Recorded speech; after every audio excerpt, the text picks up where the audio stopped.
Hello everyone, welcome to Scorched Earth Toys at anymoon.com's review of Bandai's DX Renewal version, our version 2 VF-25 toys. That is this toy right here. This is a version 1 toy. This toy was released back in 2008. This toy was released in 2011. This toy MSRP'd for 12,000 yen. This toy MSRP's for 14,000 yen. So let's review what you get for your additional money and 3 years of development time. The original version 1 toy came with a built-in pilot figure. The version 2 toy comes with a separate pilot figure, a removable pilot figure. He's nicely detailed, not quite as nicely detailed as you see on Yamato's toys. There are also now removable intake covers. I've got those here, and they reveal turbine detail inside. Let's go ahead and get rid of that. If you've seen my YF-29 toy, you'll recognize this next gimmick on the newer version of the toy. There is a little cargo canopy area behind the pilot seat. Let's see if I can pull them off without... There we go. Just remove that. So that reveals a second seat that can be pulled up as so. Alright, so... we'll just finish the review for this toy without a pilot. Alright. So nothing going like that on the version 1 toy. You might have noticed just from these toys sitting next to each other that the version 2 toy is sitting a little taller. It's not quite as angled down in front. That's because the version 2 toy has modified landing gears, which are much more appropriate. The front landing gear now has an articulated tow bar. The rear landing gears are nicely detailed and actually lock in place. And the rear landing gears can now be pulled down without fiddling with popping the leg open and the lower fin. Speaking of the lower fin, you'll also notice the lower fin now juts out properly and is much larger in scale. It does pop out the back of the leg in Battroid mode, but barely anyone will ever notice that. Alright, so let's just see the landing gear on the version 1 toy. Stumpy.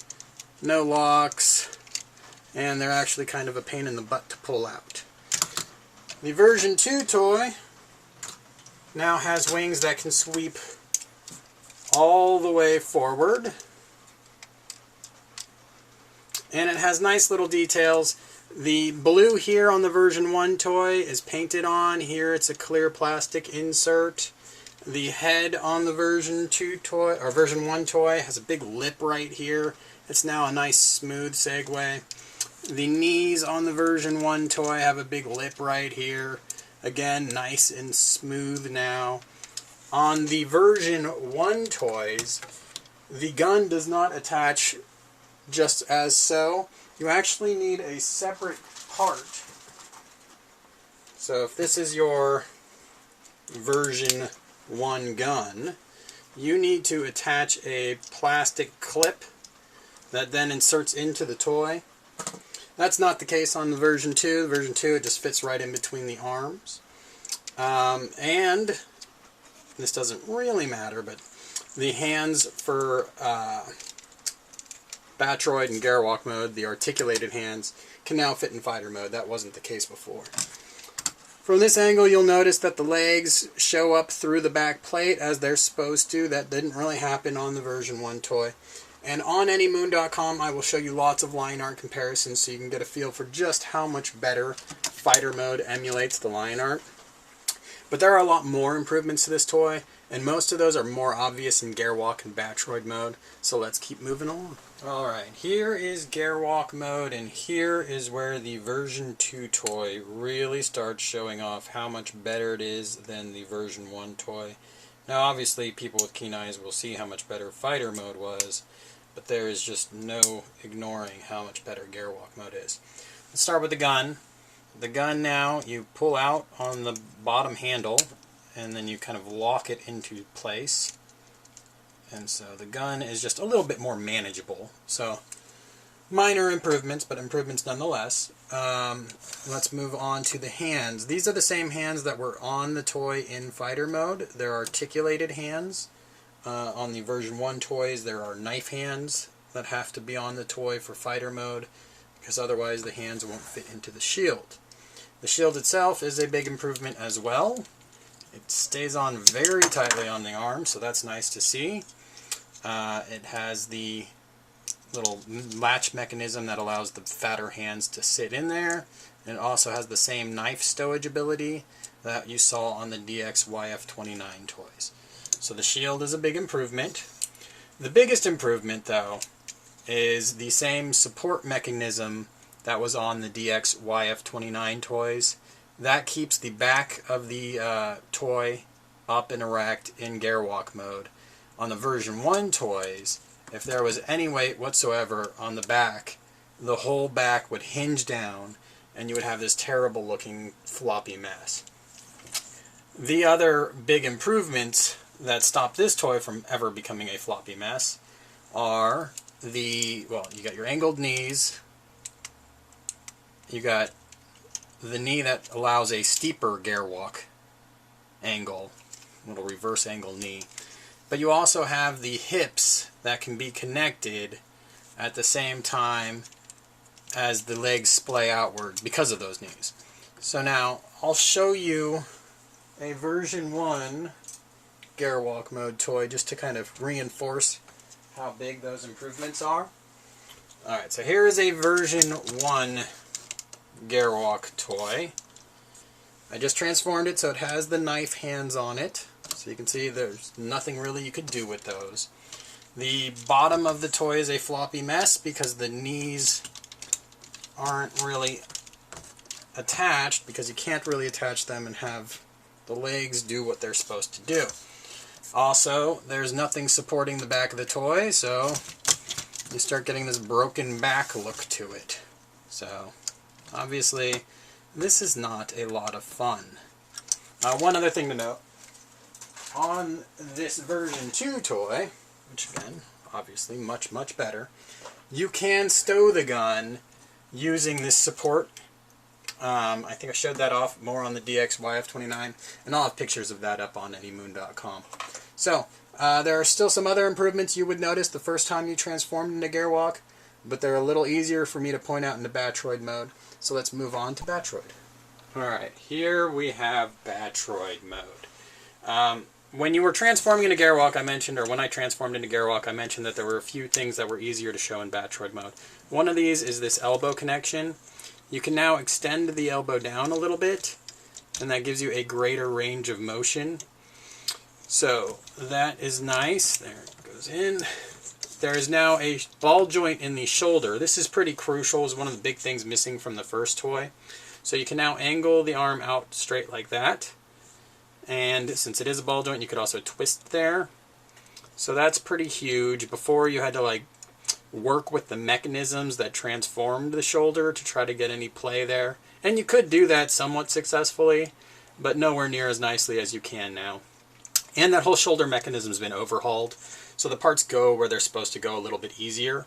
My only complaint with the transformation is that the neck plate, it moves upward nicely, gets the head cleared to a nice position, but it's a little fiddly, and it's the one thing that it doesn't feel natural during the transformation. You kind of got to wiggle it and get it right into the spot you want it at. Alright, so there's the ball joint at the shoulder. The elbow is much better. The fists are on their own balls now. They've got some nice articulation to them. The head is on a ball joint. And the antenna lasers can point outward. Let's see, let's move on down. There is a waist joint. You do want to be careful with anything with the waist and the hips that you don't scratch the paint off the fuselage area of fighter mode that's right behind them. The hips are on a ball joint. They let you to get quite the spread there, and your normal range of expected motion going that way. Your Gwalk joint still obviously available. Knees. And again, the knee has a little extension to it that opens up that twist. You do, durability standpoint, there's a really sharp point on the inside of the knee. You want to do your best to make sure you don't bend it. I've already bent mine a little bit. That happens if you twist the knee and then you collapse the knee back down, or if you don't pull the knee out all the way when you try to twist it. So be careful there. You have the full ankle ball joints that you would expect. So lots of mobility there. So overall, this toy is just a ton of fun to play with and pose. It is not going to let you down. One of the improvements that I kind of hard to photograph, but I'm doing my best here, is this pelvis area. On the line art, it juts forward, and it's pretty similar to what this toy has done. The original toy did a terrible job with it. I'll give you a little demonstration here. So the original toy just uses a plastic peg which comes forward and latches the pelvis into place. Now this plastic peg got a lot of criticism because it could become loose, and as you can imagine, if the toy's center section of the transformation becomes loose and pops off, then your toy is just a fiddly mess. Also, the hips are way higher on this toy than they are on this toy. So obviously Bandai has done a great job moving the hips and getting that pelvis section a lot better. As you can see, it's also shorter. Basically, the version 2 toy does Battroid mode justice in a way the version 1 toy just really couldn't. So there you go. Overall, this toy, well worth it. I think it's one of my better Macross purchases. For some reason, I like the YF-29 a little bit more. I think it's because I wasn't the hugest VF-25 fan to begin with. The YF-29 has the built-in missiles, the built-in tornado guns. So for whatever reason, I'm drawn to the YF-29 a little bit more. But the VF-25 toy is almost just as stellar and pretty much the best buy out there as far as Macross goes right now. So I highly recommend, if you're at all a fan of the VF-25 or Macross Frontier, you go out and get yourself one. Visit anymoon.com. I'm going to have tons of line art comparisons to other toys, and lots more detailed comparisons between the upgrades from version 1 and version 2. Thanks for viewing.